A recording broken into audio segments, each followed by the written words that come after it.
It is my distinct pleasure to welcome Patricia Kuhl to moderate our session here on early childhood learning and development.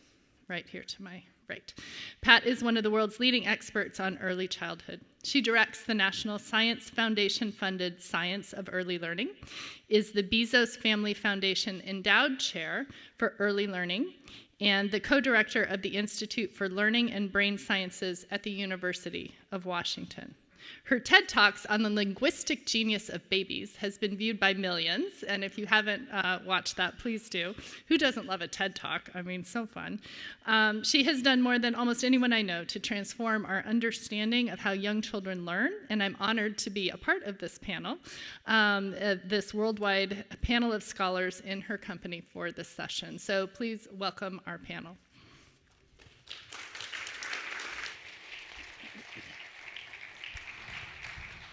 Thanks very much, Lisa. And thank you for coming back in from the California sunshine to learn more about the exciting challenges in the field of education.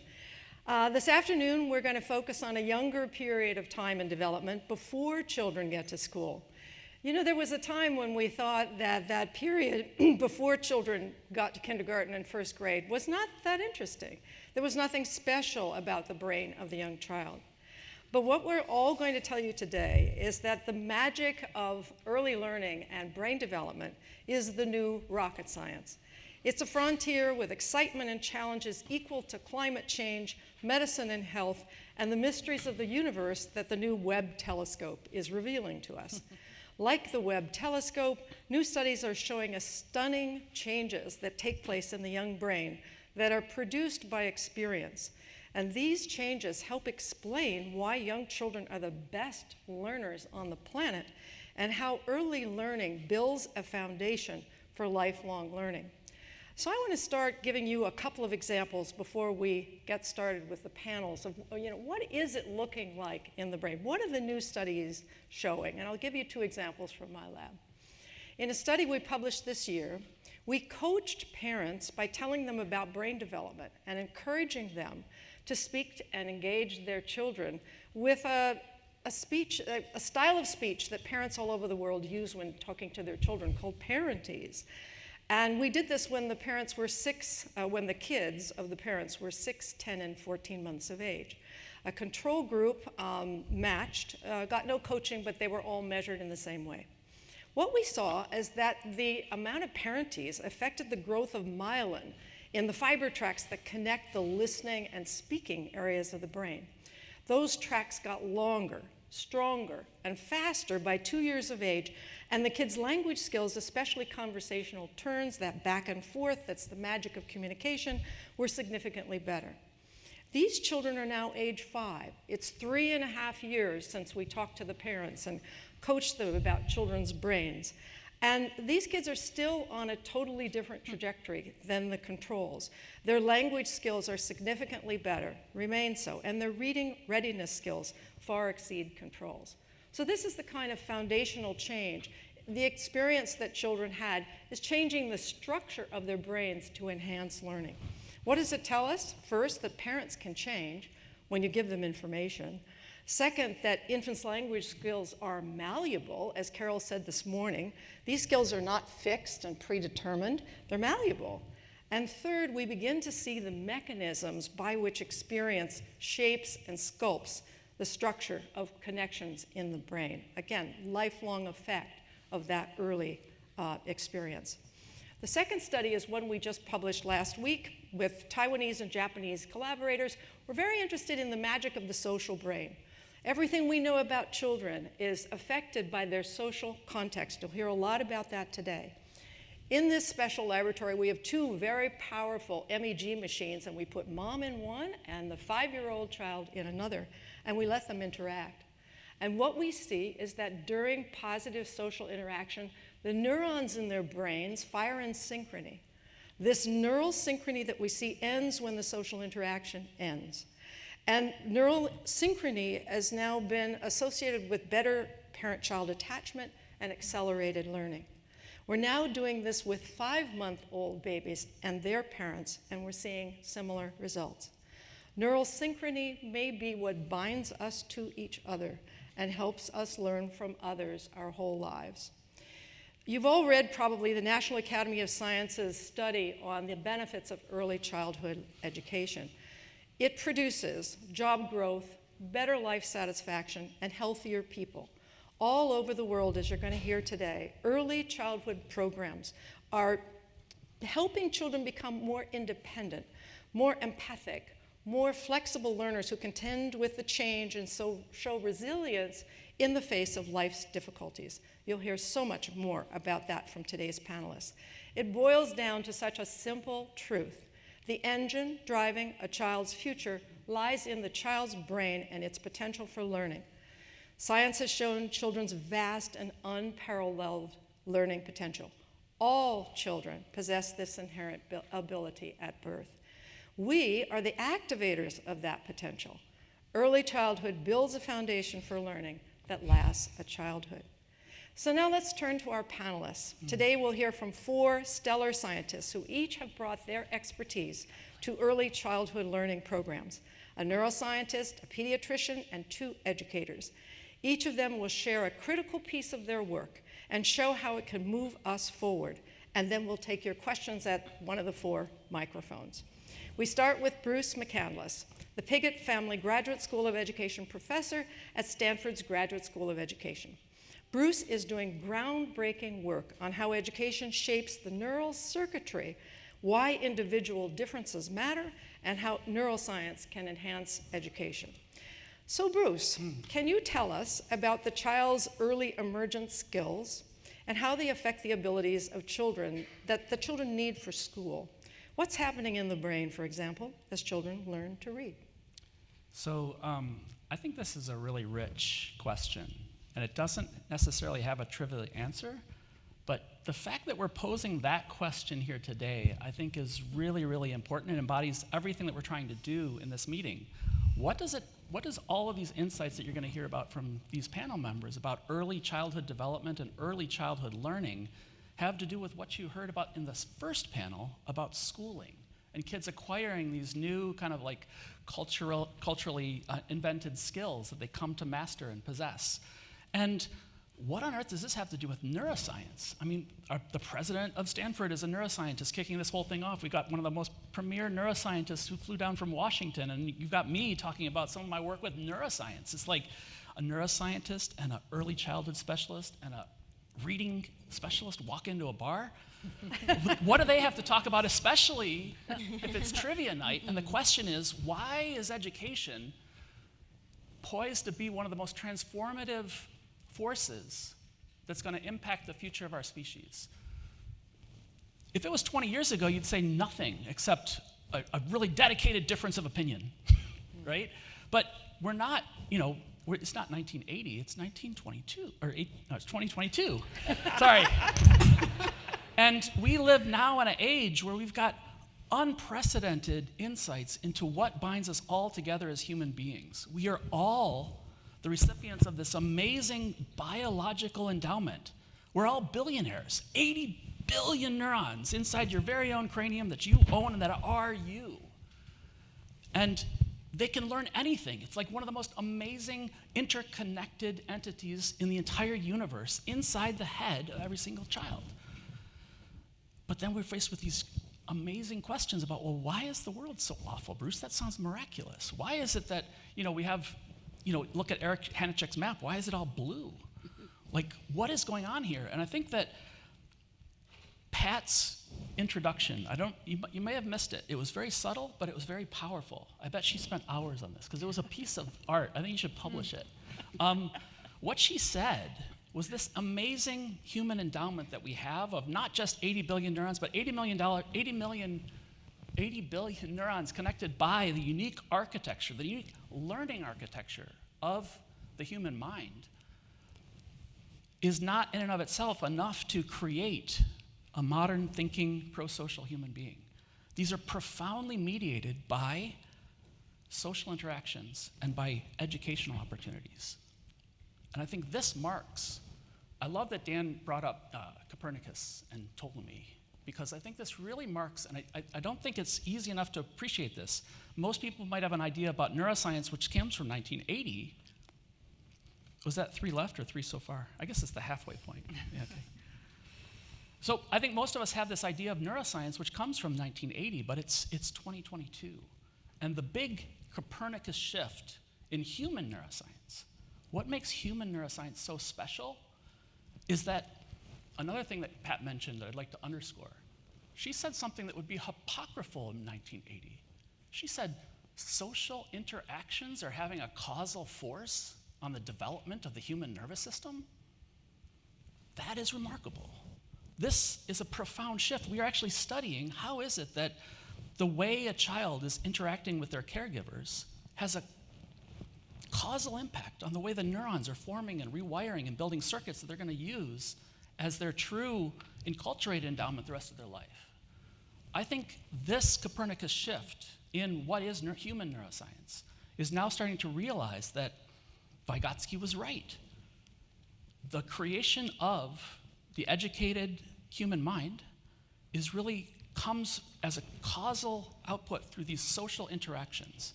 This binds together human development.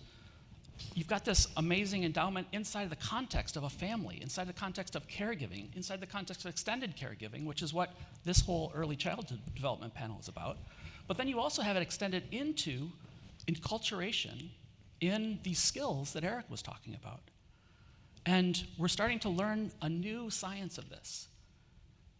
The other thing is that we've learned from educational neuroscience that the cultural endowments of education, becoming fluent in literacy, being able to access the exact thoughts of any author that's ever lived, that skill is supported by a very specific neural mechanism, a circuit in your brain that you've built through tens of thousands of hours of practice, and it's built on the back of these more fundamental circuits that you built in your early language experiences and the give and take between a parent and a child.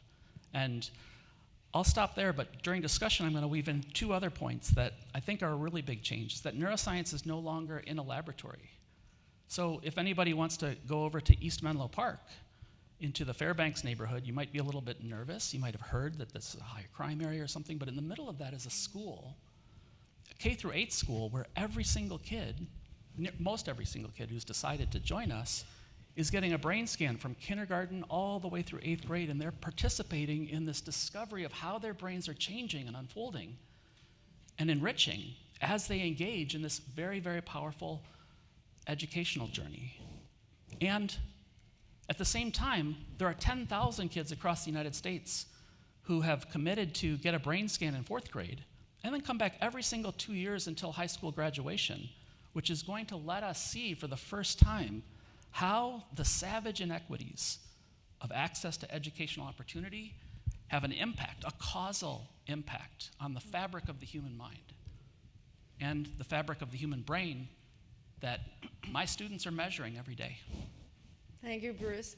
So let's move now to a pediatrician. You met her this morning, Dr. Lisa Chamberlain.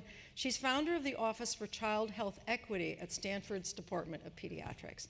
Lisa realized that as a pediatrician, she had both this setting, the access, and the trust of parents and families. She spent a lifetime eliminating child health disparities. So Lisa, what are the components of good environments for young children? And how can the physician's voice become a game changer with regard to early learning? Thank you, Pat, and just really want to acknowledge I feel so honored to be a part of this panel. Thank you for inviting me. I'm going to start with a case. I want to start with a bit of a story. I'm coming to this as a pediatrician, so feeling incredibly intimidated by all of the basic science. Yesterday I was in clinic in the neighborhood you mentioned. And I've been a pediatrician and primary care pediatrician for 18 years in East Palo Alto and the Redwood City area of North Fair Oaks area of Redwood City.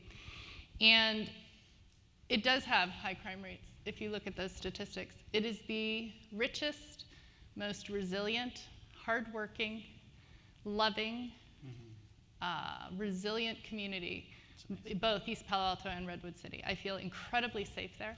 I feel connected and welcomed. And so I think one of the themes we heard this morning is to kind of switch from a deficit-based model to a kind of resiliency-based view of these communities.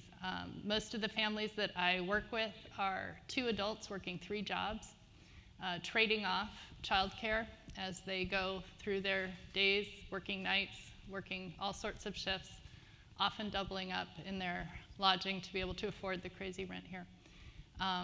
Incredibly family focused and connected to one another. So yesterday, I was thinking of the kids that I saw. You walk into a room and you can see a mom and a 6-month-old, and we saw a 1-month-old, and lots of different ages, and just the warmth and connection, you can feel it, you can see it, the interaction, the way they hold themselves, the way they hold the baby. They say that pediatricians, first like 5 to 10 seconds, you can assess so much. It's this thing, it's hard to measure, but a pediatrician knows, is that child sick or not? Yes, no, sick or not sick. Like, panic or everything's gonna be okay. You know that in like 3 seconds, just looking. And you have the same sense about a family.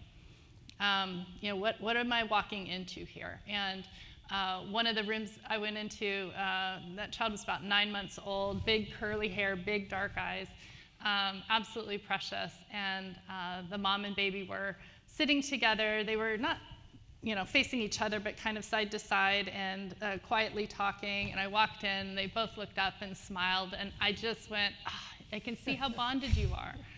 That's lovely.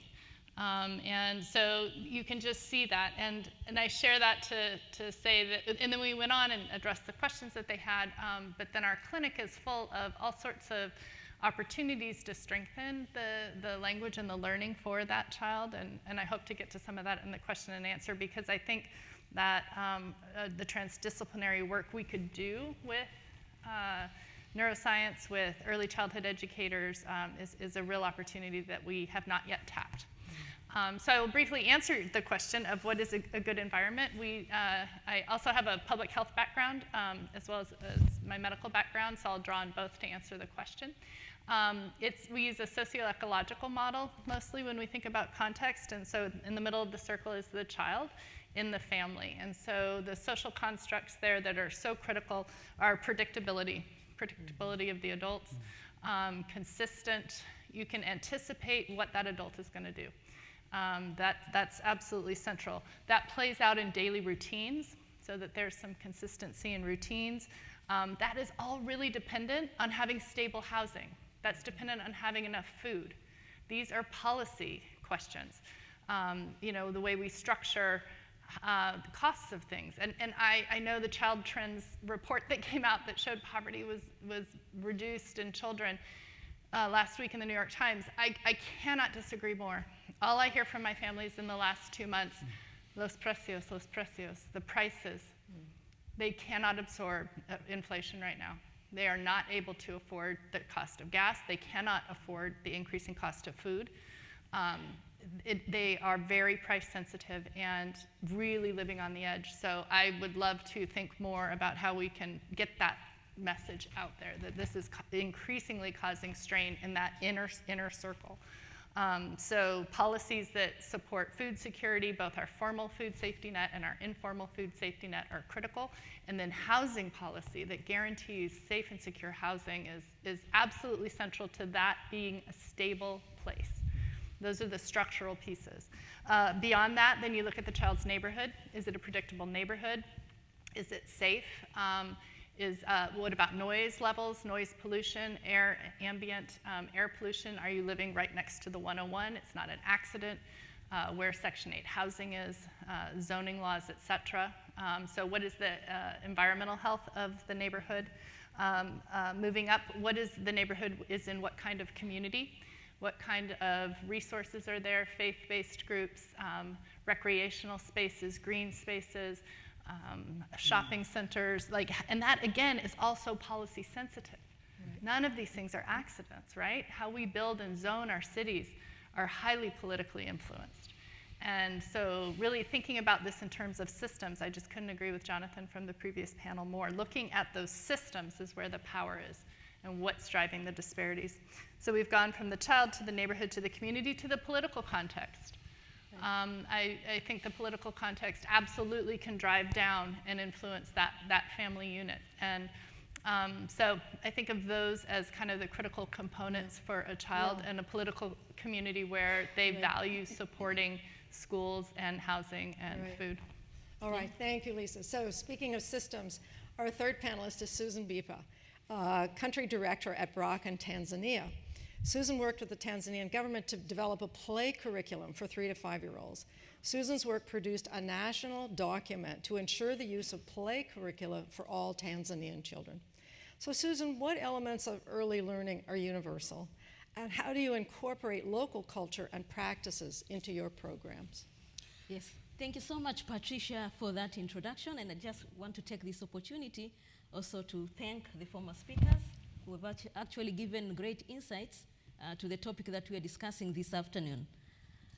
In responding to Patricia's question regarding what elements of early childhood learning and development are universal, I just want to say one of the elements is the right of the child to actually play. It is universal, regardless of whether the child is coming from the US, is coming from Africa, from Asia, regardless of the ethnicity or social strata.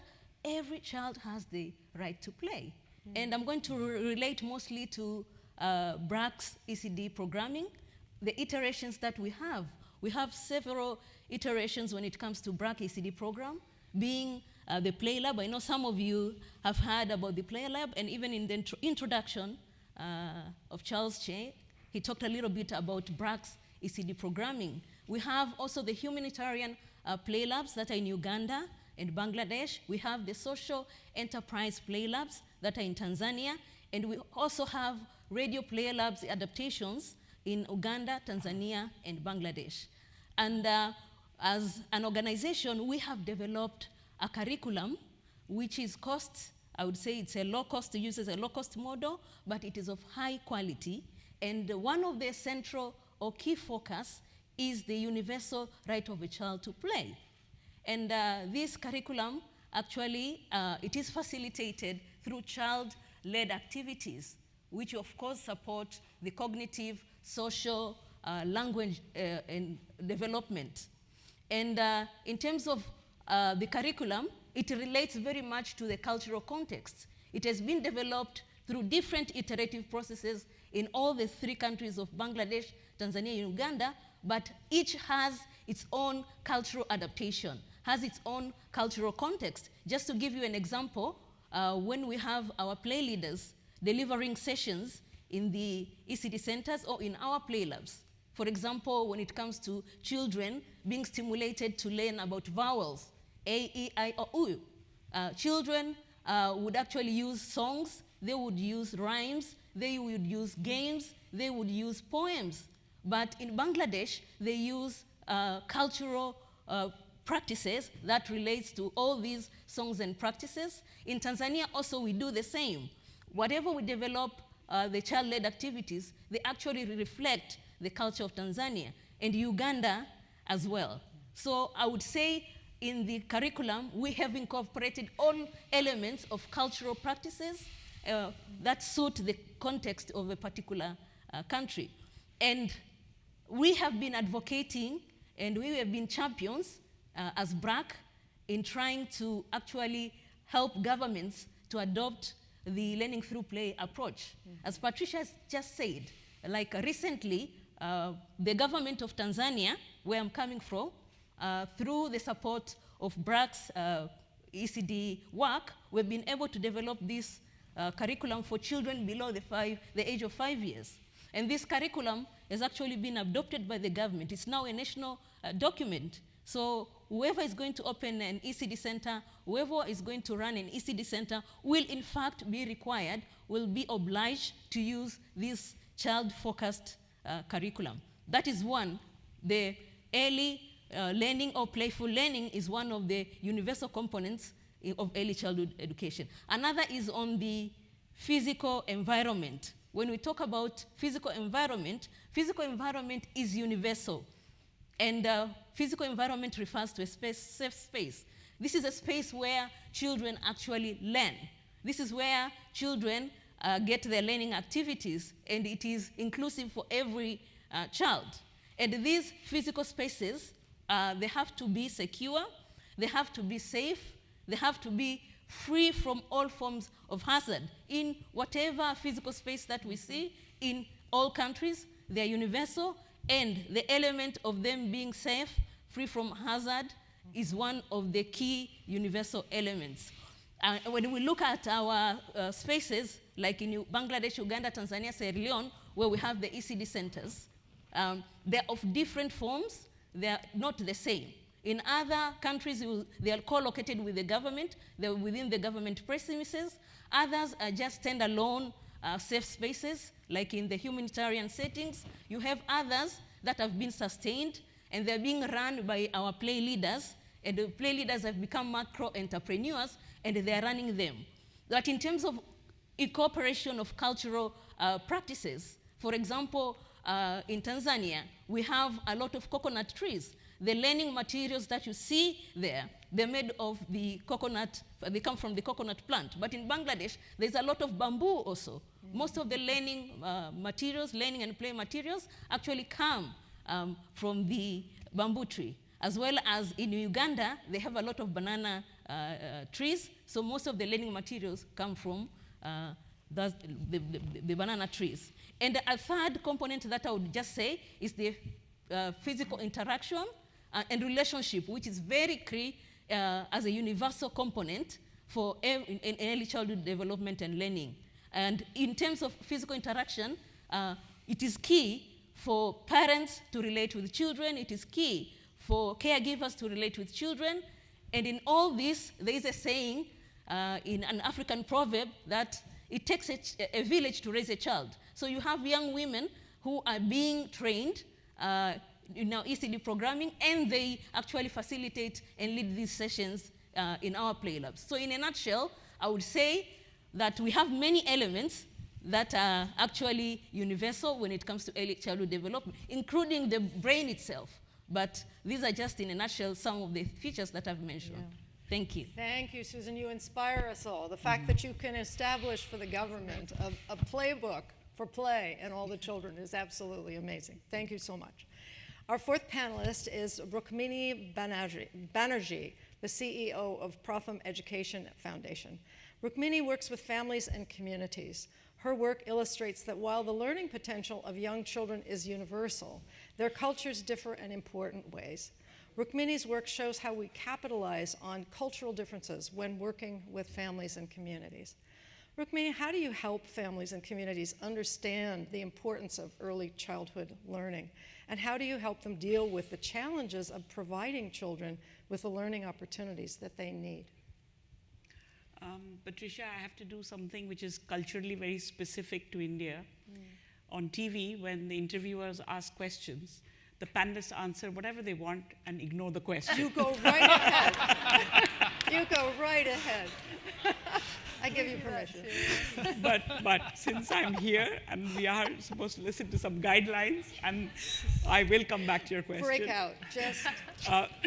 But I have to say that listening to everyone from the morning, this phrase has come up that I turned out okay, but I could have been better. I could have been better. And I think that from the morning I've been feeling, geez, why didn't I learn something about neuroscience or about pediatrics? At least play we know a little bit how to do. And so if we had to start all over again, maybe I should return the Yidan Prize and say that curriculum starts again. See, I think that early childhood education is a fairly foreign concept. Yep. Early childhood care, early childhood development, these things at least can be understood. And the word education carries some weight, especially in countries where access to schooling has happened in recent years.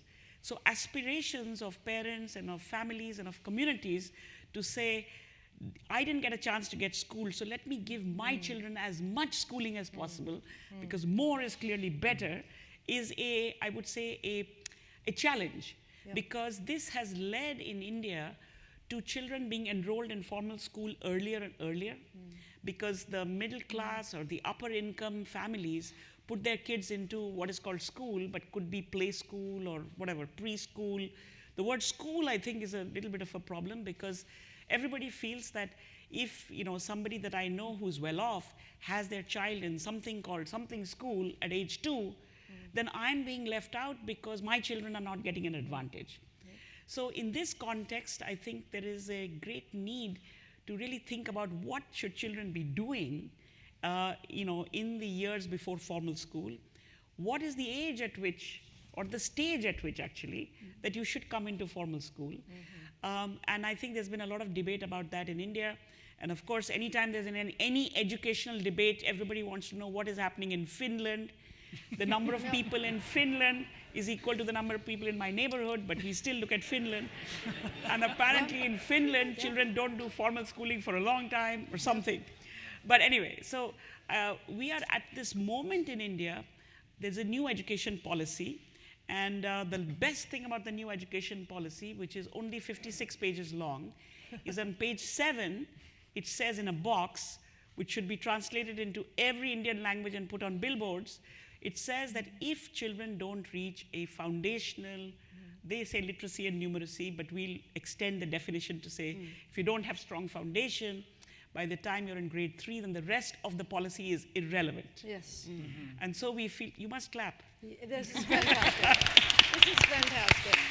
Because this is now written in policy. Now the question is, when will this policy become practice? And that's why I think the big opportunity in front of everybody in India, that the age 3 to 8 should be seen as a continuum and not broken by when are you in formal school and when are you in, before. And in this continuum, we need to think hard about a breadth of skills. So prevent the schoolification of the early years and the preschoolification of all education, including some of the things that Susan has been talking about. And in that sort of breadth and continuum, bring in the fact that you have a lot of resources in our communities, in our families, in our world to actually help these children grow. And so much of the work that we've been doing, we work with our early childhood centers. We have that as well as we have pre-primary grades in school. But we feel that the mothers of the young children who are in these early age today have been the beneficiaries of the universalization of elementary schooling over the last 10, 15 years. They are no longer the mothers who are completely uneducated or unexposed. And therefore, especially after these last couple of years, where the world was turned upside down, and we saw that in families and in communities, a lot of people took charge of what should happen in terms of the education of children.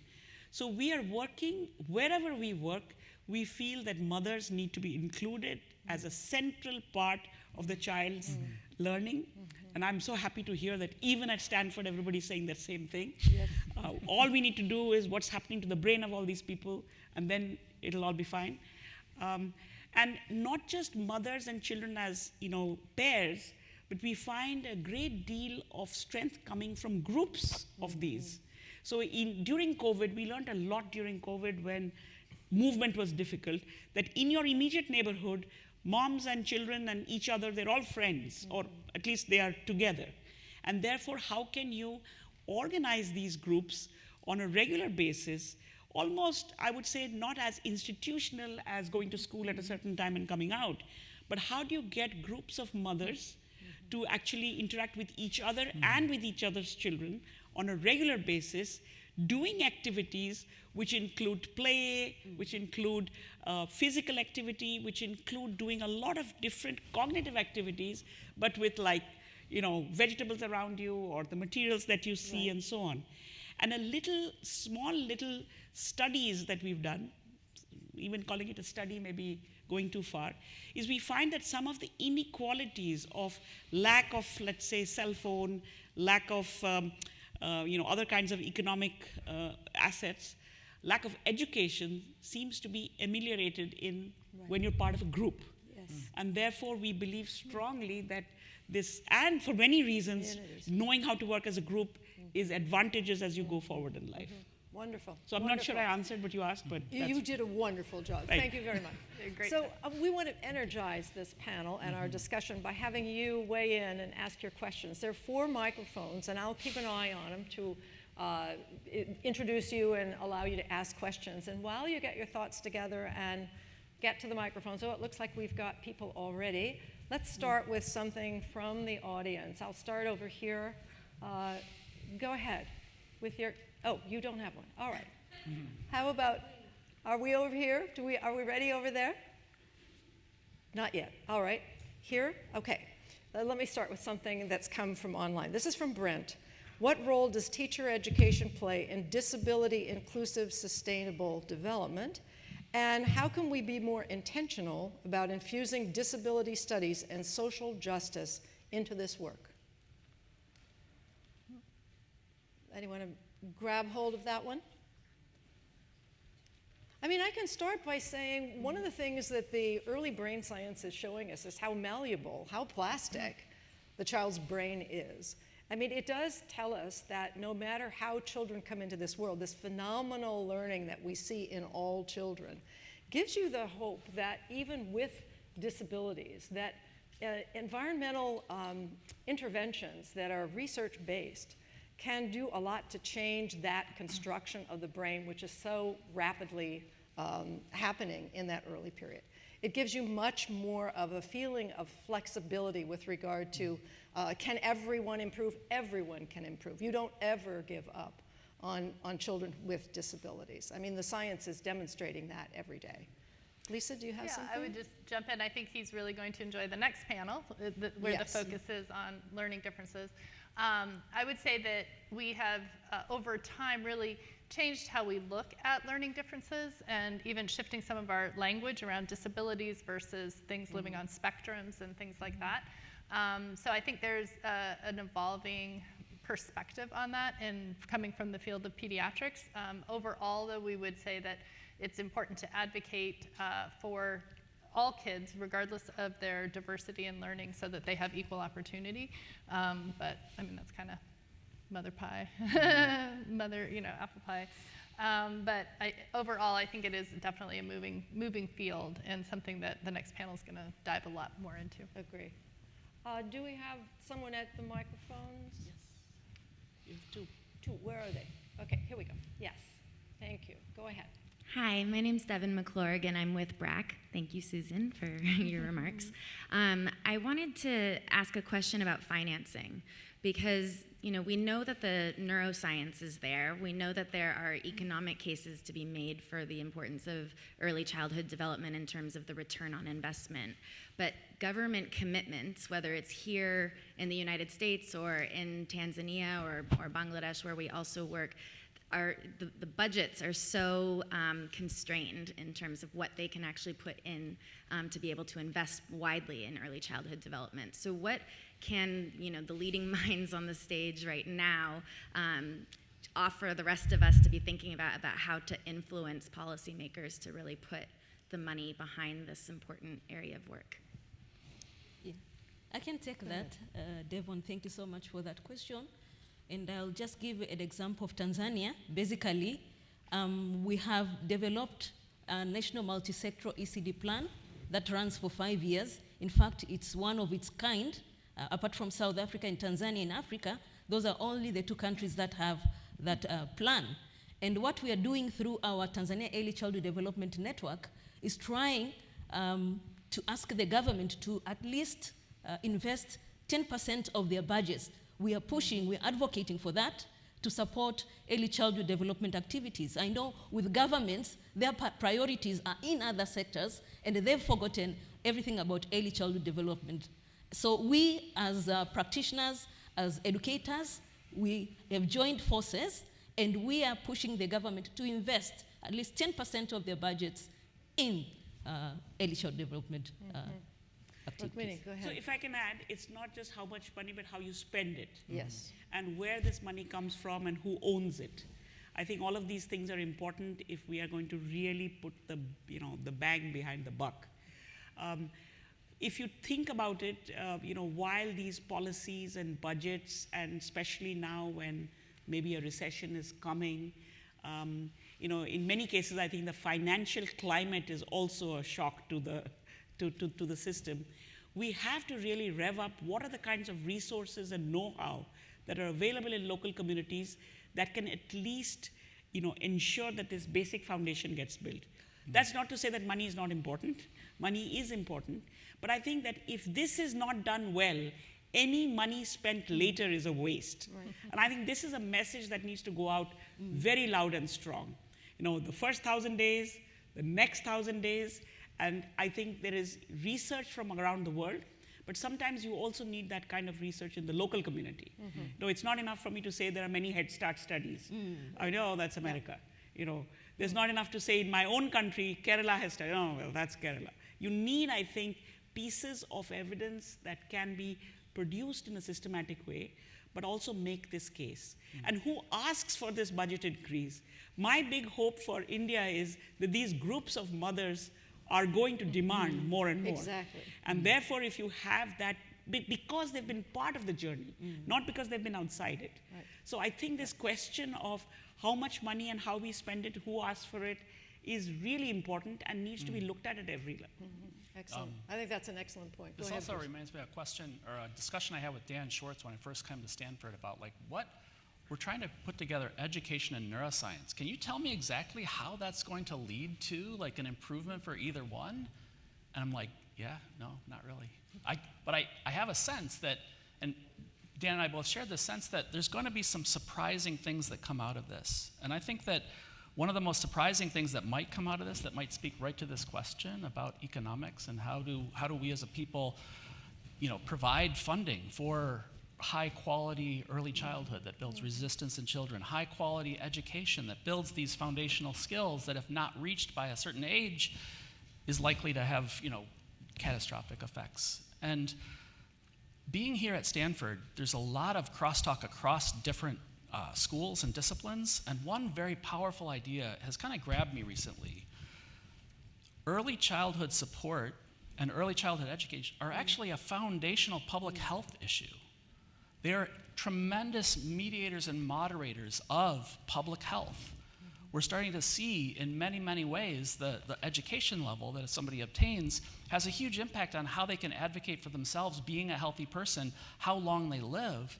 We're seeing surprising things that wow, your years of successful education are a neuroprotective factor as you enter the scary years beyond 70, right? When the human brain starts to become unraveled. Well, the way you put it together and support it has a huge impact on how it unravels, and anybody who's remodeled a house knows that. And I really think that as we start to really think about the most powerful modulators, we can come back to this question that we started with. How is education a force that can be transformative for the things that humans care most about? We all care about human health. Everybody, every child, every aging grandparent, everybody in between trying to take care of both of them. We all care deeply about human health. It's a fundamental human preoccupation, which is pro-social and great and everything. We're now starting to realize the evidence. When you connect these two things powerfully with the brain science, you get to see, if we look at the impact that you're having, it's great, you got happy kids. What's the big deal? If we do a brain scan on these happy kids 2 to 3 decades later, some of the new evidence that's coming out from small samples is suggesting that there's a profound impact on the cortical thickness in the frontal areas and in the regions of the brain that control fundamental conflict and decision making, like executive function. So I think that connecting this issue not beyond what do mothers advocate for and how do we spend our education dollars more wisely or more effectively, we really need to start to produce the most profound evidence that early childhood care and early childhood education are profound modulators on what we care about most, including human health. Okay, let's move on to another question. Go ahead. Maria Brendelmeyer with Building Evidence in Education and the GEEP panel.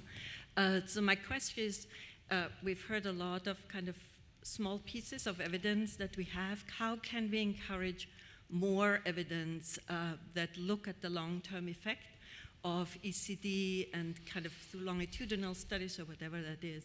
But also, how can we encourage more collaboration between the different ministries that are responsible throughout the life of a child, since that sometimes changes when the child is in early childhood development versus school.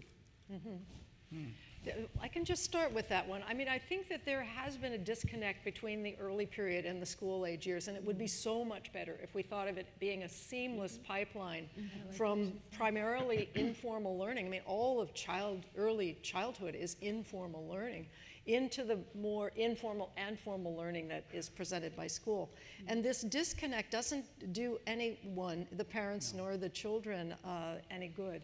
I think that the more we can present the evidence that comes not only from brain studies, behavioral studies, from communities all over the world. I think the evidence that's being produced in countries, in Bangladesh, in Tanzania, is very powerful to people because they see it as almost the same things that we're talking about in the United States are taking place there. The same issues, the same mother-father concerns about their children and their involvement in the solutions to those problems. I think it's very convincing. And I think, Rookmini, what you said about, it's going to be the mothers demanding. I've talked at 3 White Houses, the Clintons, the Bushes, and the Obamas. And in every case, the presidents and their wives, the first ladies, were totally convinced about the power of early learning. And I was convinced, leaving those White Houses, that it was solved. We weren't close. That was my naivete. But in each case, Congress couldn't be moved, even though there was a lot of head nodding at all the research and science as early as 1997. And so what is going to move the needle? We can all debate that. But I think the parents, once they understand the power they have and their children have, if we are helping them, providing them with these experiences, are going to be the ones moving the needle. Can I Yeah. take, because I know a little bit about where Maria is also coming from. One is that really what is considered to be research is often, rightly determined by standards of the Western university and publishing world. And so, to be considered a piece of evidence that can go into the kinds of reports that, are being put together, the global evidence. Firstly, you need a lot of more cross-fertilization of the rigorous researchers based on whatever definition of research and people who are doing interesting work around the world. And I think one of the outstanding things about the Yidan Prize is that you value them both. And hopefully some of that will connect to each other. But I also think that studies which are being done in multiple contexts also add value to these kinds of points.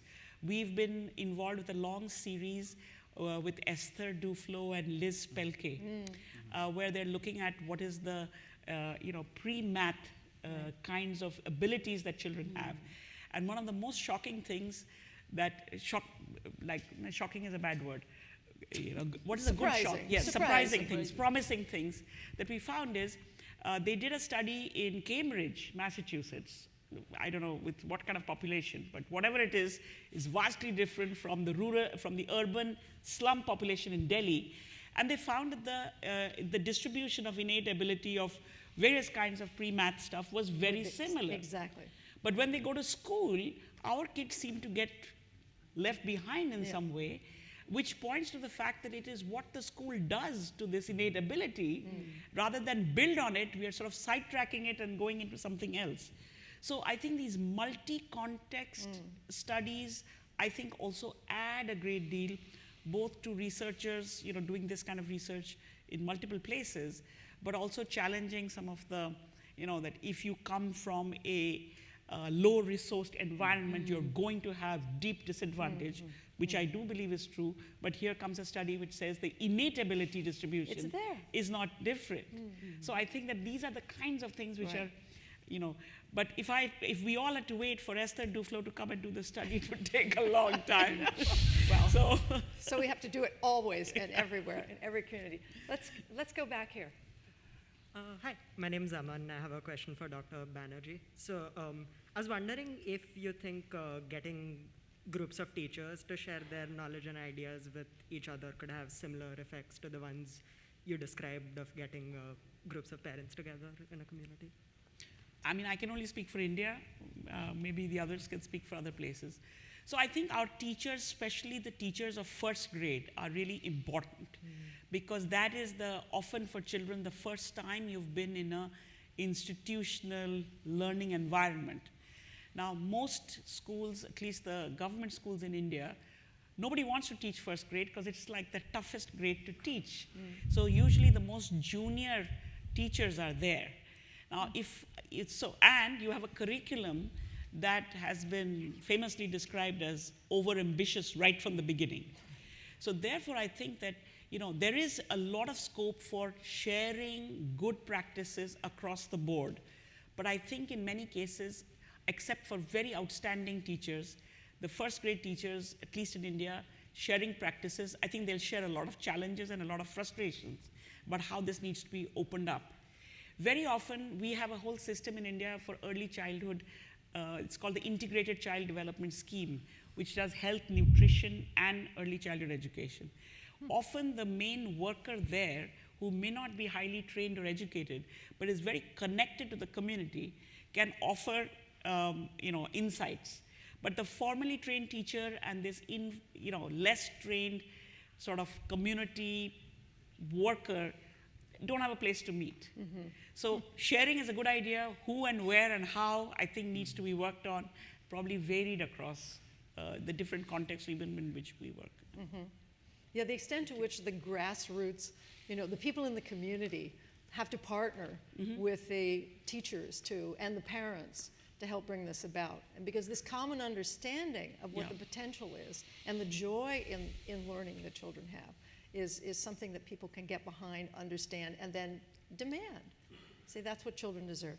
So here's a question online before we get another person lined up that I think will it brings out an essential tension.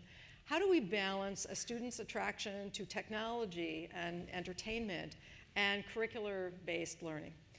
Most students enjoy entertainment-based learning. Can we make our curriculum more interesting for our students? Sort of underscoring the importance of motivation as a driver of learning.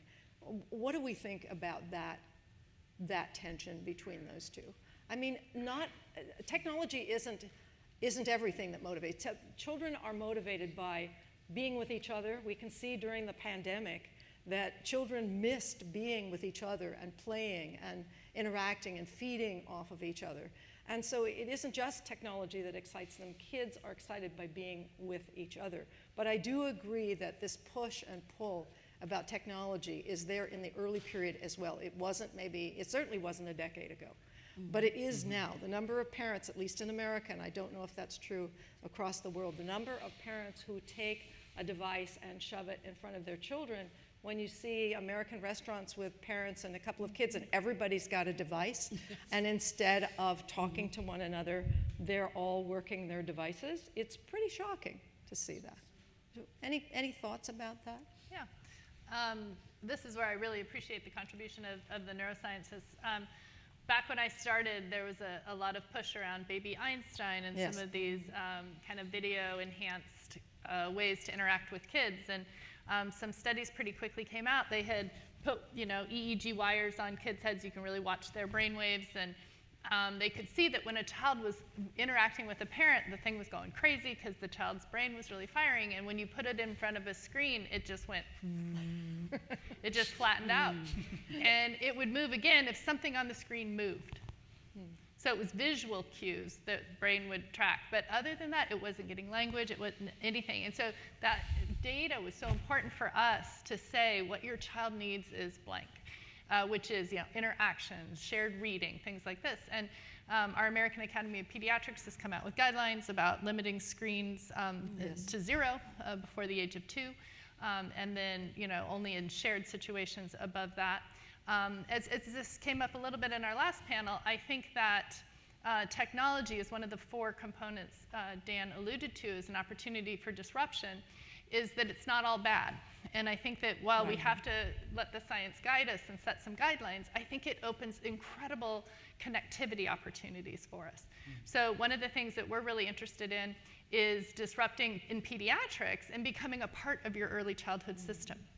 Because we see all the children 0 to 5. We see them repeatedly over and over again. The kids who aren't necessarily in a play group or aren't getting into the the Head Starts and other settings.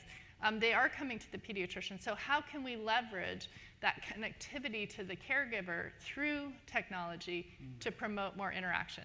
And I've really enjoyed collaborating in the GSC with Dr. Susanna Loeb, who was also mentioned this morning in a texting intervention that she has deployed to parents to help caregivers promote interaction with their children. And she's shown incredible promise with that. And so I met with her and said, hey, I'm interested in this and doing this in our clinic. And she said, oh, your clinic, it's, I said, yeah, it's a Medicaid public clinic. And she said, I've already shown that it works. I've shown that it works in those kids. And I said, yeah, but you're looking at kids who are in preschool. I'm worried about the kids who never get to preschool.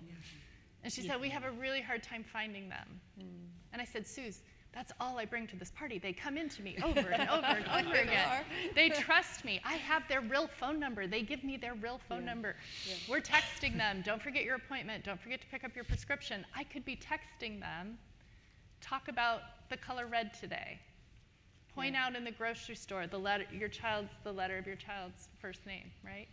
So we've been able to do this. And so to me, the texting, instead of seeing a child at 3 and 3.5 and 4, instead now my parents can hear from me Monday, Wednesday, Friday for weeks between our appointments. And that's something that we've done and shown a huge jump in literacy gains for the children. So I think we need to be really careful with technology, and I think it offers us incredible opportunities to reach some of the most difficult to reach folks. Right. Susan, go ahead. I just want to contribute also. I know we have to be very careful with technology, but during the pandemic, like schools in Tanzania were closed for almost 4 or 5 months, and the only way that we could actually continue, stimulating the children was through the radio play labs. So we worked with the radio play labs, whereby the curriculum could be delivered with our play leaders to the radio, and the children and parents could sit together and be able to follow up with the radio play labs. So this was one way of interaction. So technology really, even though it's disruptive, but in other contexts, especially in the context of the African culture, in rural settings, it is important through the radio play labs. Rookmini, go ahead. So I wish we could have a place where all these different interesting ideas could be seen together. We've been sending out audio little stories, like a 1-minute story that can then be discussed. And somewhat open-ended story. Just recently there was a little story about your first tooth falling, which is a universal experience if you have teeth, which most people have.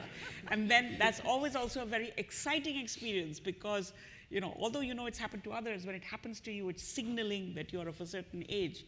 So it was a little story about this. And we encouraged children to say, get back to us. And the technology that we were using, which was sending the story out, did not have a way for the stories to come back. Right. But kids found ways to send audio, video, little pictures of what they did when their tooth fell out and who said what. And I'm sure in that sending, there was a lot of activity around them that made them, kind of formulate what they were going to say. So what are technologies that can encourage these kinds of things, I think is... Right. And arm the parents with information that is at their fingertips. Let's go to the person over here at the microphone. Thank you. My name's Dorothy Gordon, and I think you've just put it correctly. How do we get the information out to parents? Everything you're saying here is very interesting.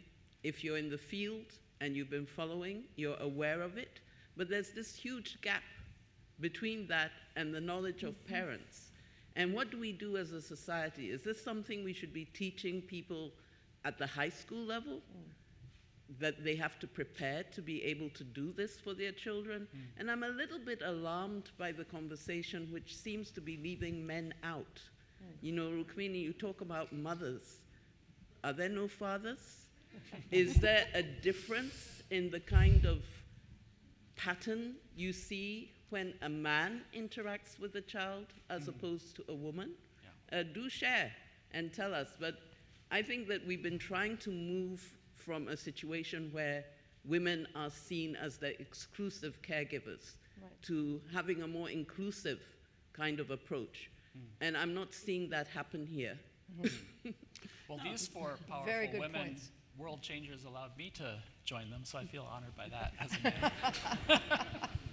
I think, let me address your last point first. The study of fathers is now finally increasing, at least in the United States. There are quite a few studies looking at how fathers talk to their children. It's not just motherese or it's parenties, it's fatherese.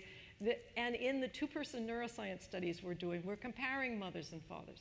And not only looking at their two brains while they interact, but looking at their parent-child interaction. And very interesting differences so far. This is a pretty small sample because we've just gotten back up after the pandemic.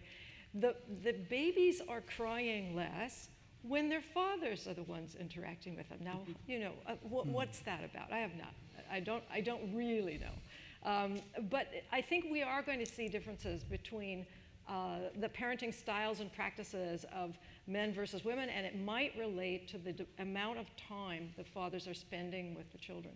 But you're right to mention that we need to bring both parents into the equation, and also the diversity of family structure all over the world. Two parents of the same gender, raising children, two women, two men. We need to look at how the practices of parenting alter behavior and alter the brain, or not. And so I think that's important. And then I'll make one last point. We do need to start in high school.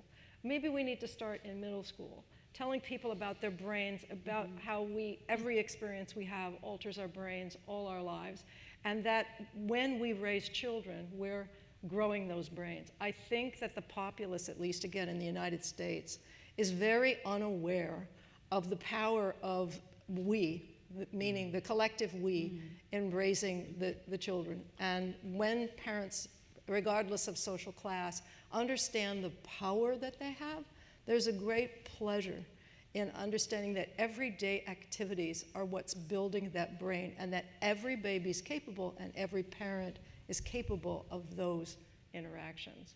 But I do agree, we need to start way early in development to convince people that brains are plastic, and at every age. And if I could just add on to that, I think this question about how do we get this out into the current collective understanding of parents about what's going on with their child, how do they conceive of these developments, how do they conceive of these causal forces that are surrounding their child and helping develop their brain. I think it's really important that we start to break down the huge division and handoff between med and ed, right? First 5 years, your major interaction as a parent is with a pediatrician who's like, is your child, how are they doing on the growth chart? How's their weight? How's their blood pressure? That's great. And then there's this handoff at age 5 where it's like now the school. It's like, well, how are they doing in math and how are they doing in reading? And they're really kind of divorced from this notion of like, how are they developing as a thriving, flourishing human being who's engaging in their education even more and more every single year? And the pediatrician is not really engaging in the parents with like, how are things developing for the child? How is the child developing all of these precursor skills that are foundational for their future education? And as we start to collaborate, as we start to create really serious interdisciplinary work across med and ed, we can start to use the neuroscience as a kind of connective tissue to start to really understand and educate, our pediatricians who are like the first point of contact for most parents every single year as the child's developing, and then every single crisis moment when they, if the tooth doesn't just fall out, but they hit it against it, as many parents know, you go to the pediatrician. They're the most trusted source of your child's health and development. I think that we can combine these things. And Stanford University did something quite radical just about 3.5 years ago. They actually created a position for a very, very interesting and ambitious young researcher that was half in the medical school in the field of pediatrics and half in the Graduate School of Education. And it's actually bringing these two schools together in really novel ways and speaking to large populations of pediatricians about what we're learning about the fantastic changes that can happen in a child with dyslexia if they go and work with a really, really talented tutor who's engaging in all of these social dynamic processes with the kids and curriculum, and watching the changes that are occurring in the brain, as well as talking to educators about wow, we can see this. Even the children that education suggested they had the most difficult time overcoming and reorganizing their brain for reading, they're able to see these plastic changes occurring using these techniques. So I think that coming together and not trying to silo this out, where this group of people should be talking to the mothers during the first 5 years, and this group of people should be just talking to everybody 6 and up, and they shouldn't be talking to each other. I think if we work together, we can really start to drive some of these powerful changes. Idea. I want to move to the last question here at the microphone. Yeah. But I have to answer Dorothy about why I said mothers. Okay, all right. We will come back to you, Rookmini. Go ahead. Hi, I'm Allison. My question is directed towards Susan and Rookmini, I think. So I'm curious about, in the landscape of programmatic intervention, research priorities are often impact evaluation or process evaluation, cost-benefit analysis, scalability. And I'm curious about, specifically in protracted crisis settings, how research can effectively do this when the nature of the issue is at once dynamic, but also, and ever-changing, but also longitudinal. And furthermore, I'm curious about the next separate question. How can we evaluate emotional support and things that are amorphous in nature? And what are the best data collection methods for doing so, and providing immediate or ongoing feedback? Sorry, that's a lot. You don't have to answer. Susan, do you want to start, or Rookmini? I'm still thinking about her. You go ahead and talk about parents if you want to. No, I think that, before getting to impact evaluation or, process evaluation, to me and to some of the work that we've done, a lens of, what is it that we really want to look at? And maybe the short word for that is measurement. Deciding what is important, how do we decide that? How to develop a common vocabulary for looking at something. I think these are all things that, step 1, step 2 about measurement is not so much about data collection or impact evaluation as really trying to together across, whatever set of people, understanding the problem in a way that I can communicate to everyone.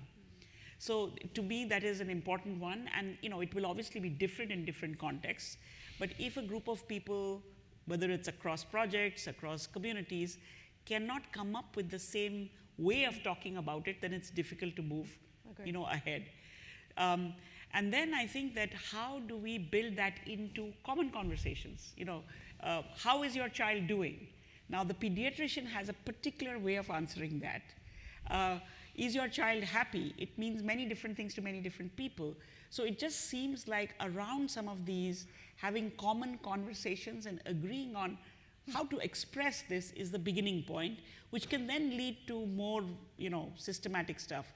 Very often, impact evaluations are dropped onto a project which is just beginning, where you haven't had the opportunity to develop these. I had one incident, I remember we had a McKinsey group, with no offense to any McKinsey person in this room, who said that we were running 3,500 early childhood centers, and clearly metrics were required, because how do you know, performance evaluation and whatnot. And so they came up with a couple of quite sensible metrics. And at the same time, we had about 100 instructors of those centers, and we asked them, if you had to go and look at others, what would you do? And 75% of these metrics were common. And yet when the group that developed these, took it out, they felt it was their own metrics, and they had come to it because they had discussed it. And so I think that this whole area of measurement and assessment can be a great place to start to work together. Right, I agree. No, we're running out of time, and I want you to return to mothers, and we'll end on parents. And there's a question about parents and how burdened they are with everything they're trying to do. How can we, put more pressure on them by saying, you're the brain builder here. Go for it. I want to assure Dorothy that fathers are absolutely important, equally important. But in our context, the young mother of usually not one child, but 2 young children, is often the lowest in the totem pole in their family. They are the main source of labor for household chores. They are not regarded as a resource other than take care of your child and deal with it. And therefore, these whole thing about coming together as a group, thinking that you are one of the people who are actually going to be a pillar for your child, is actually very empowering. Right. And so, but it is true that this is not to leave the fathers out, but this group of women coming together to feel like we together can do a lot, I think does a lot for the hierarchy in the community and in the family. I have a lot of mother-in-laws who are very upset with me, but why are you taking her out of the house exactly at the time when lunch needs to be cooked? And the young mother saying, I have to go to a meeting. Right, exactly. Yeah. Well, I maybe have one we thing on end. that We end on this idea that we empower the parents by respecting them more, by giving them this role and helping them understand in their communities the vast importance that parents, both of them, have in raising these children. And if we could do that, perhaps that would move the needle substantially. Perfect. Lisa, I will turn it to you. No, it sounds great. Well, I switch hats and do my Yes. other role. I will just say that I think I'm really hearing how culturally sensitive it is, Yes. and or different it is. For a lot of my patients, it's grandparents who play a really important role. So we tend to use the word caregiver to really respect the primary people. So. Okay, so thank you so much, Pat, and all the panelists, and thank you to me for our inspiring remarks.